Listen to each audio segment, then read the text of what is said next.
आखिरकार महाराष्ट्र में NCP supremo Sharad Pawar के खिलाफ में एक बहुत ही बड़ा और हैरान कर देने वाला खुलासा हुआ है। बाय द वे, इस खुलासे के बाद एनसीपी सुप्रीमो शरद पवार जो है वो पूरी तरह से भड़क गए हैं और एनसीपी सुप्रीमो शरद पवार ने भी इस पर अपनी प्रतिक्रिया दी है। लेकिन उसके बावजूद भी यहाँ पर एनसीपी सुप्रीमो शरद पवार बहुत ही बुरी तरीके से फंसते हुए दिखाई दे रहे हैं। आपको बता दूं कि एनसीपी सुप्रीमो शरद पवार ने बीजेपी के वरिष्ठ नेता और महाराष्ट्र के डिप्टी सीएम देवेंद्र फडणवीस के बयान पर पलटवार किया है। एनसीपी चीफ शरद पवार ने सोमवार 13 फरवरी को कहा कि फडणवीस एक सुलझे हुए नेता हैं। वो किस आधार पर इस तरह का बयान दे रहे हैं, इसकी जानकारी उनको नहीं है। एक्चुअली जानकारी के लिए आपको बता दूं कि देवेंद्र फडणवीस जो हैं इस टाइम महाराष्ट्र के डिप्टी सीएम, उनके द्वारा यहाँ पर एनसीपी सुप्रीमो शरद पवार के खिलाफ में एक बड़ा खुलासा किया गया और यहाँ पर उनके द्वारा एक बड़ा दावा करते हुए बोला गया कि 2019 में कुछ घंटों के लिए अजीत पवार के साथ में बनाई गई सरकार के बारे में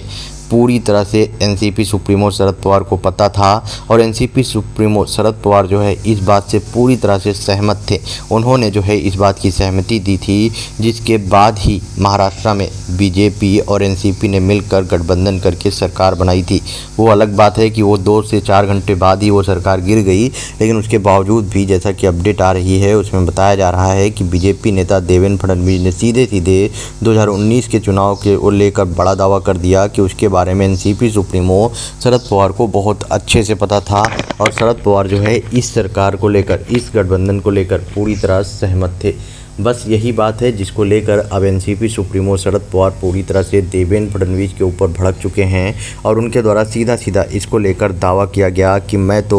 देवेंद्र फडणवीस को एक बहुत ही अच्छा राजनेता समझता हूं, लेकिन उसके बावजूद भी वो पता नहीं किस मुद्दे को लेकर इस तरह का स्टेटमेंट दे रहे हैं, जो कि काफ़ी ज़्यादा शॉकिंग है। मुझे इस बात के बारे में कुछ भी नहीं पता था और ना ही मैं इस बात के लिए सहमत था कि बीजेपी के साथ में मिलकर सरकार बनाए। उसके बावजूद भी वो जिस हिसाब से मेरे ऊपर आरोप लगा रहे हैं ये पूरी तरह से झूठ है। By the way, NCP supremo Sharad Pawar को जिस हिसाब से यहाँ पर देवेंद्र फडणवीस ने खुलासा किया है, उसके बाद यहाँ पर उनके खिलाफ में भी सवाल उठ रहे हैं। आपको क्या लगता है, क्या एनसीपी सुप्रीमो शरद पवार को इसके बारे में पता था या नहीं? आप अपना ओपिनियन कमेंट बॉक्स में बताएं और वीडियो ज़्यादा से ज़्यादा शेयर करें।